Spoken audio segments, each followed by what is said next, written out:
Hey everyone, and welcome to another episode of Exponential Wealth. I am your host, Aaron Moore. Today, such a special guest with us, the retired CEO of SageCrest Wealth Management, Mr. Michael Schmitz.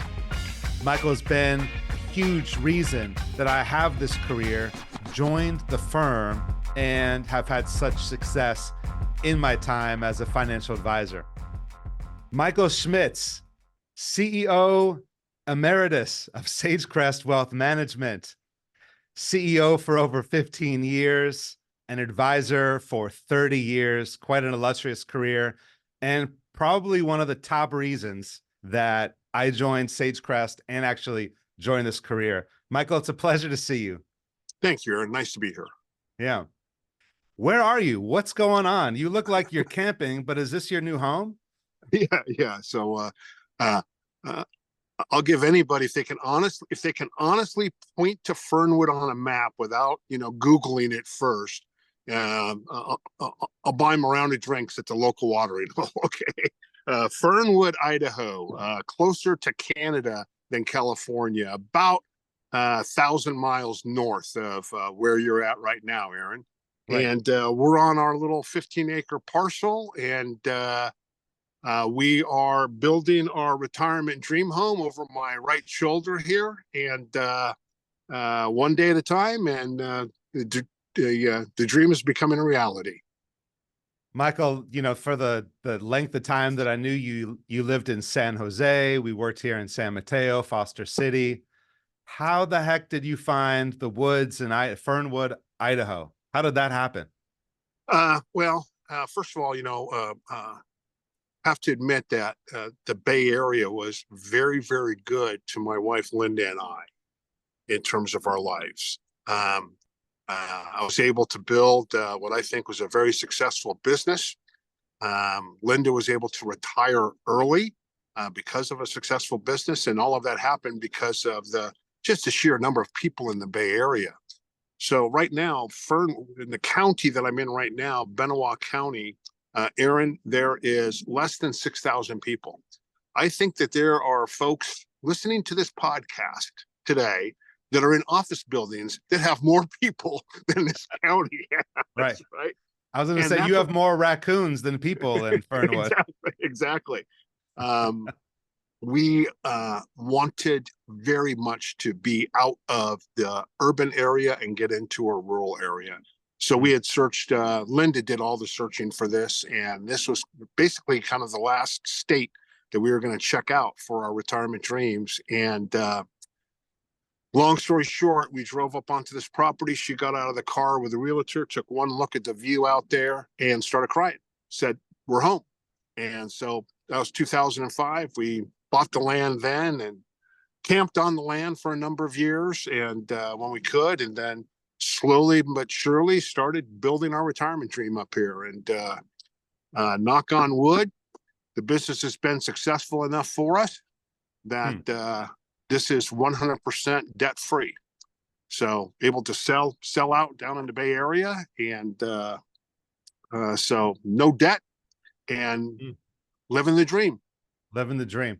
Michael, it sounds like you know a thing or two about financial planning. I mean, 20 years in the making.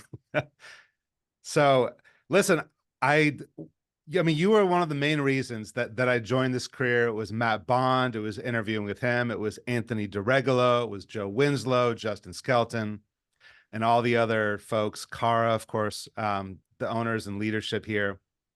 But your story was close to home for me because I was an assistant principal of a charter school in San Francisco, as you remember. I'll tell the story about our first interview with my black eye. That story will come later. But you have an illustrious career in education, and that was inspiring to me to learn that the firm that I was going to join believed in education, financial education specifically, and being involved and engaged in the community, doing a good service. What's your background in education, and what was your transition to the career? Well, I started out in a religious order, my educational career in a religious order called the Christian Brothers. They also make pretty nice wines and real nice brandy, but they also happen to run some pretty nice schools. St. Mary's College in Moraga Mm. was the college I graduated from, in the brothers, joined the religious order. And that's a teaching order. So they run colleges, high schools, and whatnot. And when I left the order, I got hired at Bellarmine College Prep down in San Jose, and had a wonderful 9-year career teaching theology and getting into leadership positions in the school administration. Ended up as dean of students. Um, uh, I knew that I'd always been goal-orientated person, and I was able to achieve my educational goals that I had as an educator on a very, very quick path with Bellarmine College Prep. And it had everything to do with just the great atmosphere in that school, and the love of learning in that school. And I got bored. I kind of hit all of the goals that I wanted to hit as an educator, and looking for something else. And this industry specifically, our parents love us dearly, right? And how many of our parents took the time to educate us about budgeting, or how to balance a checkbook, or how to save for retirement? Our parents were from that generation where they kind of held it close. So the need for financial education is huge. It's just massive. And so I wanted to align myself with a firm that placed a very high value on educating clients, so the clients can make an informed decision. And was real happy to find that with SageCrest. Yeah. I mean, that's Michael, I had gone through classroom teacher, administration, charter schools, Right. public schools, similar. I'd done the career since I was 20 years old. So it's so great how we've both found this. And our firm's been teaching seminars in community centers, community colleges. Michael, when did that start? I've been teaching in Los Altos there for the last few years. I think Peter Evans has been there for 30 years. Has our firm been doing it essentially since the very beginning? Well, the firm started in 1950, if I'm not mistaken. There's some discussion about whether it was 1950 or 1945 under two different leaderships. But at any rate, let's go with 1950 for it. And I think that Peter Evans was the first advisor to have made a connection with a adult education and able to offer the classes. And about 35 years ago, I'm going to guess it was probably close to 35, 40 years ago that he did that. So we've had a commitment to that as long as I've been affiliated with the firm. Yeah, I love that. Well, Michael, listen, the teaching is still happening. As you sail off into your retirement, you can be confident that educators are here continuing the mission that you began. And I have to say, I haven't been in the classroom teaching in a number of years, and to be in front of a room full of adults that, like you said, didn't have parents that shared, that, kept the money close to the chest, maybe said, hey, go make money, but there was no discussion on how you do it or what you do with the money after you get it. I'm proud to be a part of a firm and to be continuing to do that. And it's a great place for me to be.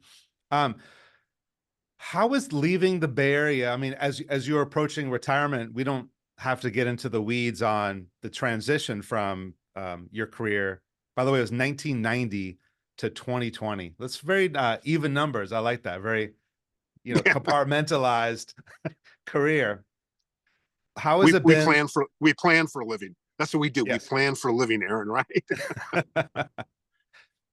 What have been, so I work with people who potentially want to leave the area, right? Want to have a transition. We've helped retire early some of our clients, not anywhere as remote as Fernwood, but certainly to Portland and Seattle, and nobody to Florida yet, but because I think that's like more the Midwest and the Northeast. They kind of the snowbirds, they go to Florida.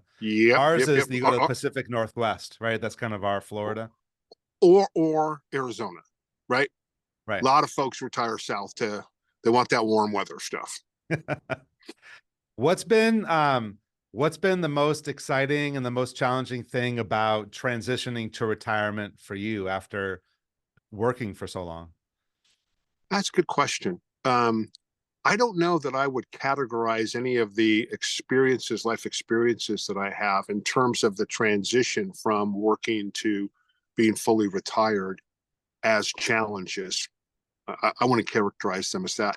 There were certainly some challenges in terms of selling the business and leaving a broker dealer and all that kind of stuff. That was, that has its own set of challenges separate from, I think, what you're asking. Right. I have to say that there's not much in the Bay Area that I miss, first of all, outside of the people, right? Oh, Friends, right? yes. Colleagues like yourself. I miss that dearly. And it's, not easy to get here, right? It's not easy to get here. You got to want to get here. So I will say that I don't miss the Bay Area. I don't miss the fact that, Costco was 5 minutes away and the nice restaurants and the nice hotels. We were blessed with great travel. This business afforded us some amazing trips, right? The boondoggles that our broker dealers, put out for us in terms of recognition trips. And God, we traveled the world. So that bug is kind of gone. I think for a lot of people, they've been tied down to a 9 to 5, and now they're kind of breaking free and they have that time to go and do the travel and all that stuff. Well, we did a lot of that stuff. So, I'm not missing that part of it. I love the solitude. We're not hearing anything in the background, are you, Aaron? I'm hearing nothing. Maybe a bird every once in a while. we got turkeys. I'm sure a turkey will wander through here and deer and whatnot. They may wander through this podcast today for us, but it's quiet. I don't hear the sirens. I don't hear the helicopters, going over, looking for some criminal, and like the Bay Area, the people up here are just friggin' delightful, generous, shirt off their back, hardworking. So not a whole lot of missing. That part of the transition was, it's been in my blood. That's what we bought up here. It's been in our blood forever to live a rural lifestyle. And we're just delighted to be here. Just delighted. Michael, I love that story because you're right. I mean, if you work a 9 to 5 or longer, it's all this pent up, I'm going to live when I retire. Right. And, we certainly have a different career, which might allow us for that, and others do too. But I'm hearing the message, and I think more people should hear it, that live now, take the trips now, right? And it's almost like you live on less. Would you say you're living on less now than you did in the Bay Area in terms of Oh resource my financially? God. Oh my God. Yes. Now, Yeah. medical is going to continue to be our biggest expense. No question about that. Yeah. Eventually, long-term care is going to be our biggest expense eventually. And those are the two areas I think that really need to be looked at carefully with your advisor, right? Yeah. Look at those two areas specifically. Who's going to take care of you and how you're going to afford it.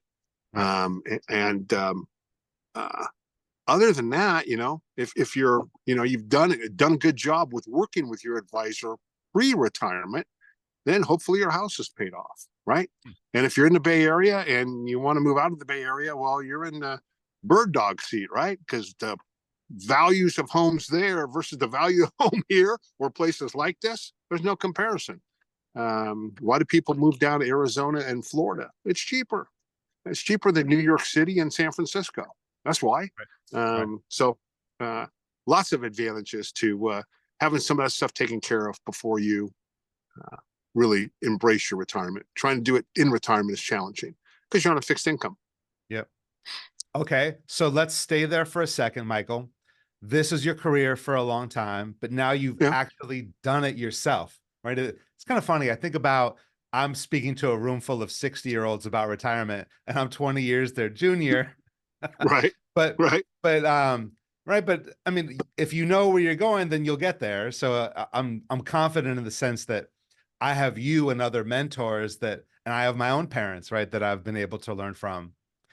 But you're unique because you're a CEO of our firm. You've been an advisor for 30 years. and you did this whole transition yourself. You mentioned two really important things, like access to healthcare and then Yep. long-term care. That's probably maybe the same. So when you're approaching retirement, those are big considerations. What other things should people listening be really paying attention to in their last final, maybe 5 to 10 years, as they're looking towards the cliff that their retirement is? Couple things. Once you hit whatever that retirement time is for you, this is not the time to be conservative with your investments. I think that's a very common mistake that retirees make. I'm 64 years old. Next year, I'm 65. That's when I retire from PG&E or Apple or whoever, right? And I've had my money, my retirement money, in some sort of a growth portfolio, right? I'm now retired. Oh, I better put it all into cash. I better put it all into bonds. I better put it all into the safe stuff. And that's not taking, I think, into account well enough the potential length of your retirement. I used to tell people when I was providing financial advice, if you think it's tough now to make a paycheck to paycheck with a paycheck, think about retirement for 30 years with no paycheck. How's that feel? Right. How's that going for you, right?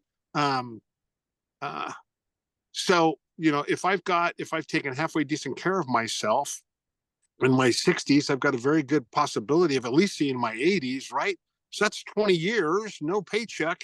I can't afford to put all of that in the bank and just leave it all in, CDs and money market, unless I've hit that critical mass amount in my life where I have so much saved up that I can live off of low risk interest, right? Right. I don't know many people who are there. I know for us, this was an easy transition because Linda and I don't desire a mansion. We don't want to live in a mansion. We don't want to, we don't need, an $80,000 boat, and we don't, we're simple. We just have simple desires. And so be really clear about what you need and what you want. And we've taken care of what we need. We've got what we need up here, and anything extra gives us stuff that we want. Right? Michael, I'm laughing because it does make sense. Crystal clear. It's crystal clear. Cool. I'm laughing because my client just, in our last meeting, says, "Hey, I want to get ready to buy an $80,000 boat." No way. I was not eavesdropping. I guaranteed you, I was not. You weren't eavesdropping. You were not in this meeting. And then a couple other clients, they know who they are, building, $120,000 swimming pools. Right. Yeah. And for some people, that's their dream. That's the dream that they've, been working that's their travel, hard. Right. That's their, right. Yeah, that's their deal. Good. Great. Get it. Just be really clear about the difference between what you need in retirement versus what you want, and make sure that you got the need taken care of, right? Yes. Take care of that first. Right. Yeah. And healthcare, know that I'm going to document it down. I told them, Aaron told the client not to buy the $80,000 boat, just charter one for the day twice a year. There's cheaper ways to do it than buying the private jet, right? I mean, That's right. You need transportation. No, you don't need the latest BMW. You want the latest BMW, but you don't need the latest BMW, right? Yeah. Well, one thing I asked my class last night, actually, and it was funny, the responses I get. This is about a room of 25 people. Actually, one of my most attended seminars this week from the last few years. People are finally coming out from COVID. So I had a packed room of people. And I asked, hey, are you guys interested in leaving a legacy? Because that's going to be important, right? That would determine if you get that brand new BMW or the private jet or the boat. Or do you want to bounce your last check? And I got a laugh from half the room, and I see some of the older folks raising their hand. They go, I'm bouncing my last check. My family, they already got what I had. That's right. They're not going to get anything more. It's from me. That's right. We want to bounce the check that goes to the mortician, right? That check has got to bounce. So Michael, Are it's been a pleasure. What? you must be really enjoying teaching those classes, Aaron. It's yeah, I feel invigorated. It's between doing podcasting, interviewing my heroes, and people that I respect and allied professions, um, and then the teaching the classes. It's great because what I feel good about is that people who want to work with us naturally gravitate towards us, right? And want to work with us. And then people that don't want to hire an advisor, just want to get information and implement it on their own, they're there as well. And I want more people to have education. I'm on a mission to spread this information and to get as many people as possible on the financial planning train. I think that builds and strengthens the social fabric in our community. I think it leads to greatness in our country and our communities. And I don't know what else to say except that I just think it's so important and being able to get there. I think it's only the beginning, Michael, in terms of teaching and I mean, we're financial educators, we're financial advisors, and the more I do Right. that, yeah. So Well, I I love think it. that It's great. I'm glad. I think we need more passionate professionals like yourself, and not only in offering classes to adults like you're doing, which is great in adult education. I've noticed, I started to notice as I started to transition out of the career, that a lot of the younger generation, a couple of my nephews, in fact, they asked me, "Hey, Uncle Michael, can you give some advice?" Yeah, sure. Let's sit down and talk. And they bring out their iPhones, and they've got their financial lives. What is it, Minted or Mint, or more about these things than I do, Aaron, about these Yep. programs that they have that It's all on the some of phone. them. Pardon? Oh yeah, all on the phone. And Yep. of course, our generation never had that. And so I'm really thrilled to see that they have the tools to gain some knowledge about how money can work as hard for them as they worked hard to get the money, right? Real happy about that. But what's lacking is the wisdom on what to do with that knowledge. And that's where you come in, and professionals like yourself. And I I hope that there's some change in our educational environment that allows more of these kinds of classes that you're teaching to adults now, because they never had it. Get it to the kids when they're young. My God, if we could have, that little high school kid who's working at McDonald's for his or her very first job, learns how to take, at that time, hey, why don't you take 25% of your gross and put it aside? Just save it for a rainy day. Can you imagine? I mean, my first paycheck was $5 from my dad for washing windows at his gas station when I think I was 10 years old, washing windows for customers coming in, and I got my first paycheck at $5. Oh my God, what am I going to do with all of this money? More money I ever seen in my life. Damn, Michael, what would have happened if you would have taken just one of those dollars, spent four, which was still more money I'd never seen in my life, and take one of those dollars and just put it aside, right? Yep. Just put it aside. What would that dollar be worth today? The doubling of money and all that business. Oh my God, what would my life be like today? We would not be talking about forgiving student loans if we gave the right kind of education, additional education that they're not getting, to our kids today. So I hope that there's a change. I hope to see that kind of change in our futures for your kids' sakes, right? That's what we want to see. That's beautiful, Michael. I mean, you're right. It's so easy today too well, actually, the most important thing you said was the wisdom. So the information's out there. We're drowning in information. Right, right. I mean, What you do I can do go with on it? social media, TikTok, Instagram, Snapchat. Everybody's a financial professional or giving advice. Right, right. And You listen, know? there's nothing wrong with that. But how does it apply to me? Yep. Give me the wisdom to apply it in my life where it makes sense to me. Maybe I can't save 25% of my gross income. Hey, start with 2%. Start with something. God, Well, I Michael, hope kids. it starts with our immediate clients, right? And those that we work with, the students in the class, the client starts with their children. Yep.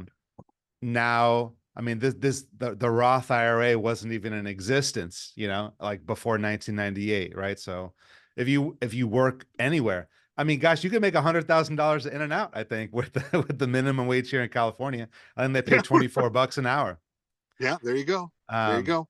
so It's lots not of how much money you make, opportunities. it's what you do with it. Yep, it's what you do with it.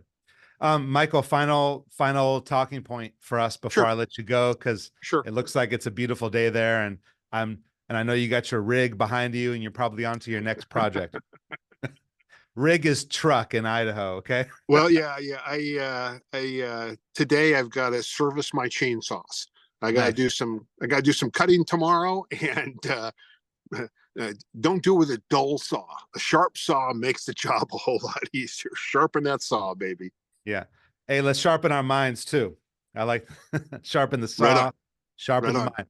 Michael, what advice? So here I am still at SageCrest. I'm not retired. I got another Yeah. 20 years or whatever it is. Where do you see the future of our business going? And what advice do you have for us at SageCrest and, us as wealth advisors moving forward? Big question. We could do a whole podcast on this. Yeah. Just a couple of points though for today. Just a couple of points. I think that the more things change, the more they stay the same. Mm. I know that sounds trite. I know it sounds a little bit of a OG, right? Old guy talking. But if there's anything those 30 years in the business taught me is the more things change, the more they're the same. What do I mean by that? COVID supposedly changed everything in our business, right? Now you and I are talking on a computer rather than me getting on a plane and coming down and sitting in your office with you, right? And COVID did that to a certain extent, right? Because we need to keep our germs separate from one another. Okay, fine. And everybody said, oh, that's going to change the way that we do business. Da, da, da, da. Well, yeah, in one sense, I think that's true. But in another sense, this is not now, nor will it ever be a high tech business. This is always going to be a high touch business. Hmm. And I think that the more that you can embrace relationship, true relationship with your clients, rather than a transactional relationship, which I think a lot of professionals do. They treat our business like a series of transactions rather than a series of relationship development with another person. Does that make sense? Absolutely. You follow me? Yeah. So I think that is never going to change. And the things that made an advisor successful 30 years ago are the exact same things that will make an advisor wildly successful today. One example, again, we could talk about this all day. I'll just do one example with you. A favorite topic of mine, referrals. Referral marketing, right? I don't care what sales organization you go talk to. I don't care if it's a financial services industry. I don't care if it's a real estate business. I don't care if it's car sales, house sale. I don't care what it is, mortgages, whatever it is, banking. The people who are at the top of their game, the people who are better at it than anybody else on the planet, every one of them will tell you without a doubt, what is your marketing? What's your marketing secret? How do you stay on top? Word of mouth, man. That's what they'll tell you, right? Word of mouth. 100% of my business is referral marketing. 100% of my business comes from referrals, from introductions, from people who know me, like me, and trust me, and want me to take care of their friends, family, and acquaintances, right? Right. So why isn't every advisor only focusing on trying to get more referrals? I don't understand. That's the only, well, I do understand it, but that's a topic for another podcast and all that kind of business to talk about referrals, but hasn't changed. Yeah. Referrals now more than ever. People are looking for affirmation that this person's not going to take advantage of me, that this person, in fact, is going to take care of me and my family, is going to put my goals, my aspirations, my dreams, and the dreams I have for my company or for my family or for my kids in front of their need to make a living. And anybody who can do that is going to be wildly successful in this business. Referrals let you do that. High touch versus high tech lets you do that. Those are the two things I'll share with you today. How's that? Oh, that's beautiful. And I appreciate that. And I feel like, I mean, this is why I joined SageCrest. I used to sit in those meetings when I was first in this career. And these types of talks is what Listening to me babble on. listening to you babble. Yes. God bless you for being patient with me, Aaron. God bless you. Well, Mike, I mean, you brought Bill Cates to our office. I have right. That's he has a new book. Guess what it's titled? I don't know, but it's something with referrals in the title. Of course it is. He's a good dude. He's a good dude. Yeah. He's a good dude. No, yeah, for all of you salespeople listening to this podcast, anything from Bill Cates is worth your time. Anything. Yes. Bill, Yes. Cates. Anything from him worth your time. Beautiful. I usually end these interviews because I'm interviewing, real estate professionals, mortgage lenders, Yeah. CPAs, and I always ask, what's the way to get a hold of you? But I don't think I'm gonna. I guess the way to get a hold of you, you mentioned something at the top of the show that you're buying rounds at the local watering hole in Fernwood. Right. There it is, the Elk Saloon. The Elk Saloon. All right. So if you want to get a hold of Mr. Mike Schmitz. Yeah, I hold court down there on Friday night. All right, Friday nights at the Elk Saloon in That's Fernwood. right. Sure. One of these days, bet. I'm gonna surprise you. I'm just gonna show up there and with thirsty. Well, for the record, since I know the owners, Brad and Pam, really well, they're great people. The Elk Saloon is in Beauville, Idaho, a community even smaller than Fernwood. I love it. Well, I love it. Well, Mike, I mean, a final story, just another connection for us, which I think is beautiful, is Sure. my grandfather was originally from Texas, and then actually wound up was from Paris, Texas, got into music, got a scholarship, and went to Juilliard in New York City, had a 30-year career with MetLife. So he worked on Madison Avenue in the 40s, 50s, and 60s, and had a career. It's just funny that I'm doing this because I'm also a musician, and here I am in the financial services business.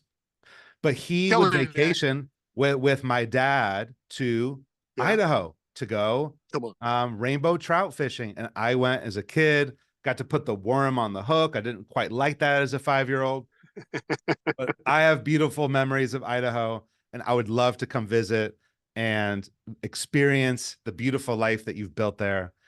And I just appreciate you taking the time away from chainsaws and and deer and turkeys and deer and turkey and cats and all that fun stuff.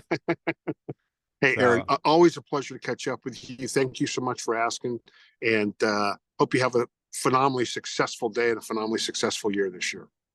All right. Thanks, Michael, for being such a great guest on today's show, Exponential Wealth. Michael, I hope that we hear from you soon and that you have a great retirement in beautiful Fernwood, Idaho. Aaron Moore is a registered representative with and securities advisory services offered through LPL Financial, a registered investment advisory, member FINRA SIPC. Our guest on today's show and their company are not affiliated with SageCrest Financial nor LPL Financial, even though they once were. The opinions voiced in the show are for general information only and are not intended to provide specific advice or recommendations for any individual. The information is not intended to be a substitute for individualized financial, tax, or legal advice. Please consult your financial, tax, or legal advisor regarding your specific situation. Everyone, take care, have a great one, and we'll see you next time.